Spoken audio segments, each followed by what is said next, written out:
start, first of all, by talking about workforce and workforce development. A lot of times when people talk to me, they think that all I'm responsible for is really around small business DB development. But I also have responsibility for all labor relations for Sound Transit, and that includes workforce development, making sure that the workers on our job represent our community. And so one of the things I want to do is talk a little bit about some of the activities that are going on around our apprentice program and what we're doing collaboratively as agencies to make sure we do that. I had the opportunity, I've been on this board now maybe about 6 months. I was appointed to the Washington State Apprentice Council, and that council oversees all of the apprentice programs for the state. Barbershops, meat cutters, firefighters, every apprentice program in the state. And as a result, I have the opportunity to take a look at what's going on with those apprentice programs and people of color and women in those apprentice programs, because these jobs are significant. They're high-paying, living wage jobs that we would want to take advantage of. So one of the first things I wanted to do is let's take a look at what's going on with Sound Transit in terms of our overall workforce. In our project labor agreement, it says that for all of our apprentice hours, that what you're going to see is that 21% of the hours worked are going to be worked by people of color, and 12% are going to be worked by women. Overall, as an agency, we have a goal of 20% utilization on our projects. Now, why that is significant is that all of the other agencies are at 15%. Sound Transit is the only agency that right now is driving 20% apprentice utilization. Seeing how our contractors are really stretching in terms of making that goal of 20%. Because if you take a look at 15% where everybody else is and where we're pushing this apprentice utilization, now why that is important is that means that we are giving opportunities for young people on the job. Can you go to the next slide, please? The next slide says, remember I told you that 21% of the people working on our jobs are people of color. Now, let's take a look at the dark purple is the goal, but you can take a look at this is each individual projects. You can take a look at how many people of color are actually working on the job. Why this is significant is when I first started, people would say, Leslie, I'm going down Martin Luther King and I'm not seeing anybody of color. What's going on? And so one of the things that I wanted to do is make sure that we had the kind of representation on the job. So when you take a look at the people of color actually working on our job sites, you can take a look at what's going on. Now, let's look at what's going on with females. The goal is 12%. But I have not in 8 years seen on some of these projects these kind of numbers in terms of women working on the job. Overall, at a federal level, we're probably around 6.96%. Our goal is 12%, but what we are seeing is that our contractors, our apprentice programs, our labor unions, everyone is working very hard on making sure that we can get women on the job as well. Programs like ANEW that work with women, and how many of you have heard of SVI, Seattle Vocational Institute? Do you all know them? They're amazing, you all. Amazing. They take young kids and give them the kind of pre-apprentice training programs, teach them work ethics, teach them how to basically start jobs. They're what we call targeted hiring, and what is nice about this is that they then can go as pre-apprentice, and we have negotiated with our contractors that they can interview with these young people and actually grab them and pull them out of the pre-apprentice programs and put them in their programs so that they can work on our jobs. So I wanted to give you an idea of what's going on from a female participation perspective. Now I want to talk a little bit about some of the things that we're doing. We've got a very young Daniel looking all handsome over here. He hasn't seen this picture. One of the things that we wanted to do as agencies, and what happened is the Port of Seattle, King County, the City of Seattle, Seattle Housing Authority, King County Building Trades, and Northwest Construction Alliance got together and said, we need to put together a workshop so our small businesses really understand how to be successful in a PLA environment.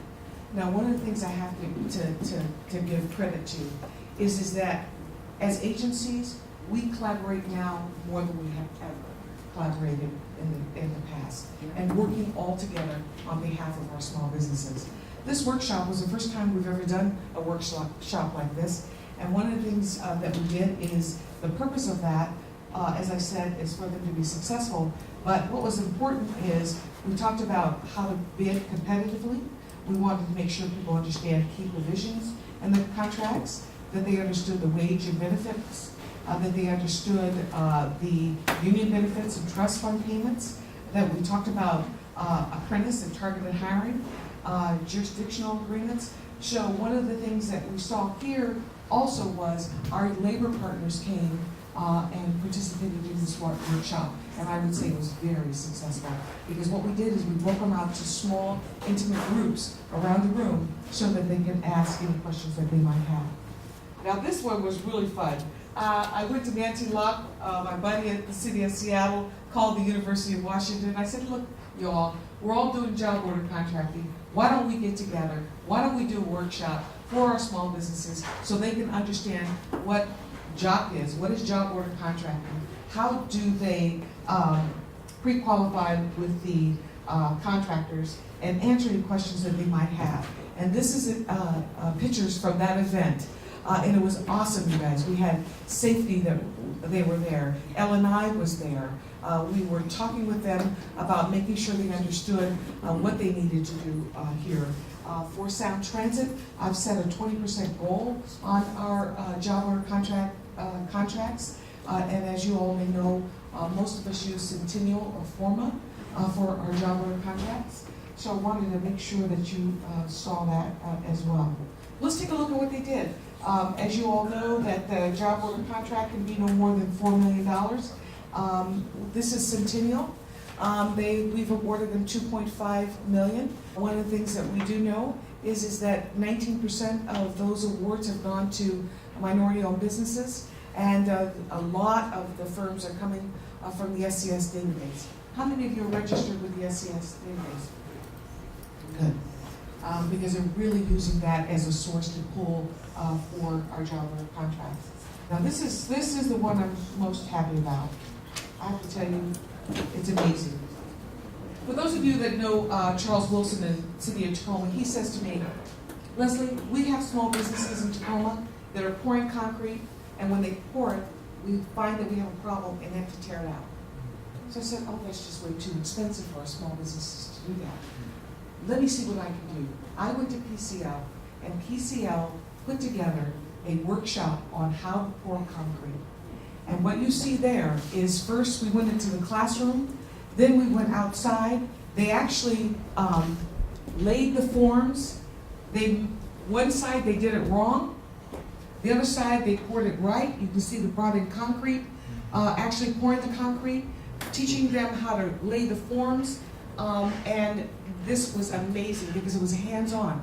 Because many of the small businesses have done a great job at pouring concrete. It was the little nuances. And it was nice because in this crowd was also the ADA inspectors, the contractors sent their inspectors, and they were able to take the levels and identify if this was poured correctly or not.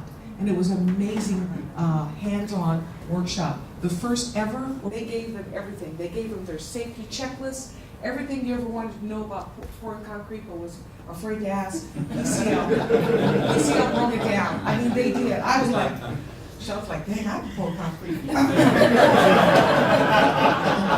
Scary thought, scary thought. Now, there's a method to my madness in terms of sharing this with you. Turner School of Construction Management, you know they've been around for forever. Ruby Jones and I sat down, and Ruby and I revamped the entire training this year because we realized we needed to have more hands-on training and do things a little bit different. We wanted to make sure that they understood how to do cost tracking and contract change orders, how to get paid, how to understand bid documents, how to do marketing, sales, etc. And right now, we're in the process of our students going through the Turner School of Construction Management. So I'm excited about that. And we reached out to a number of people around going to a program like that. And I really would like you to take advantage of these kinds of opportunities because they're amazing. in terms of preparing you to take on the opportunities that you heard about earlier. How many of you come to the Port of Seattle, WashDOT, Sound Transit Business After Hours? Yes. Great. Okay, now there's a party over here. Come on. The party starts. We're having it in November the 13th. It will be at the Port of Seattle. What's the name of that? The Bell Harbor Maritime Conference Center, beautiful facilities, will make your evening be a very pleasant and very fruitful with the networking opportunities. Okay, now, on this one here's why I really want you to put this on your calendar. Everybody that's in this room. It is unlike most networking opportunities. One of the things that we found was sometimes they're so stiff. You go in, hi, my name is so-and-so, it's robotic, you only got a few minutes to talk to people, and it just doesn't feel well. Well, with the Business After Hours, Luis and I and Brenda Nambi with WashDOT got together and said, we got to do this different. So what we do is we have dinner, people have drinks, we socialize, the primes, they all come and they get all gussied up and they have all their stuff all out there. And I cannot tell you how many people get jobs as a result of going to the Business After Hours, because it's much more comfortable and it's a place where we can say, I'd like to introduce you to so-and-so, and you have a chance to talk as well. The agencies also recognize businesses who we believe have done a great job for us, and so I really would encourage you to come to the event on November 13th. Leslie, if I may, as of Friday, we had 110 people registered. So we want to hit the 200 mark. And we also get the leadership of our organizations there as well. Yeah. And Tabor was recognized last year. Yes, and I was going to say, Tabor was recognized, all three agencies recognized this organization for the outstanding work that you all do. So it's really a fun evening, so please, if you can come out. Oh, I'd be more than happy to. It's on November the 13th at Bell Harbor on Pier 66. It's really a nice event, comfortable event. Okay. For registration would be through either any of our agencies, the website's link, or you can see Kim from my office. She's right here and she can take your information or guide you. And it is on the Tabor website. I think it was on yesterday's events that went out. So if you look at what was sent out yesterday, you should see the link to it. Yeah. So all Tabor members and all you future Tabor members can access that. Yes. Yes. Please go. Please go, you guys. It's nice.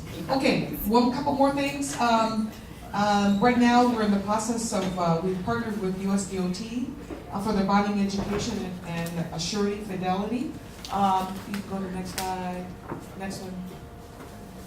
Okay, now this is amazing. It was amazing how hard we had to work to try to get people to go to this. This is around bonding education. It's focusing on bonding fundamentals, loan application, banking and finance, construction, accounting and financial management, estimating and bidding, credit repair, prevailing wage laws, and contract and clause. This is an amazing program. Do you know Lily Keith? Oh, you know Lily, how passionate she is. So we partnered with Lily, and so this is going on right now. I'm excited about this because when we've done it in the past, approximately 18% of the people that go to this program actually increase their bonding or get bonded. So it was a great opportunity. And I want to give a shout out to my friends from OMWBE. I think they're in the house. Yay! Let's go to the next slide. We work together. The agencies all come together around making sure that we do everything we can to get our businesses certified. So we want you to be aware that we're focusing once again on the Get Certified campaign that will culminate in January. One of the things that we've been great this year is those small businesses that work with Sound Transit that are not certified. We have had OMWBE actually come to Sound Transit, sit down with those businesses, and we help them along the way. So we really have a strong partnership there. Now, all this is to say the next thing, and then so what? About a year ago, I came out to you and I told you that we had a disparity study, and what the disparity study showed. It identified a base figure, and we set an annual 3-year goal for Sound Transit of 12.4% DB participation. Our goal was at 12.4%. Our fiscal year ended with FTA September the 30th, and we are looking at being able to give FTA a 19.2% goal. Wow. Now, that 19.2, when we were here, remember there was a lot of discussion around the disparity study. Can you make it? Can you not make it? But what it does is it shows you that if we all work together, we can do it. We can continue to give our small businesses what they need to be successful. And I'm so proud to tell you that we have exceeded that goal, and we're very proud of the work that we've done. So the reason why I use those little kind of brag opportunities is to show you that you have to continue to do those kinds of things with our contractors, with our small businesses, to develop their skills so that they're prepared to take on the work. As you all know, I've got here that I will leave for you. Eastlink, you all have heard about Eastlink? I'd like to bring Ron Lewis out one day to talk about Eastlink. He is just amazing. Eastlink, we're going from downtown all the way out to Overlake Transit Center. It is 14 miles. It has 10 stations. It's going through 14 cities. We are right now just finishing final design. We will start construction in 2015. The major part of this alignment has been awarded to Stacy Whitback and Atkinson. I want you guys to be aware of that. That's right downtown Seattle. Now, why that's important is you want to know what they're doing and how they're doing it. It's GCCM, heavy civil, so therefore they can negotiate with our small businesses. What you'll find in that package with Stacy and Atkinson, they've got 4 stations in that package. They've got 2 tunnels. They've got a couple of elevated guideways. So we're moving really quickly as an agency. That's about a $2.8 billion project going across I-90. Going across I-90 is the first place in the entire world that a light rail system is going over a floating bridge. And so it's just amazing the work that the engineers are doing on behalf of the agency. I've brought some information on Eastlink for you. And then I also will be leaving a copy of our procurement schedule. This identifies what is coming out in architecture and engineering, construction, materials, technology, and services contracts, and when they're coming out. I know most of you are on our e-bid system, but if you're not, would you please register?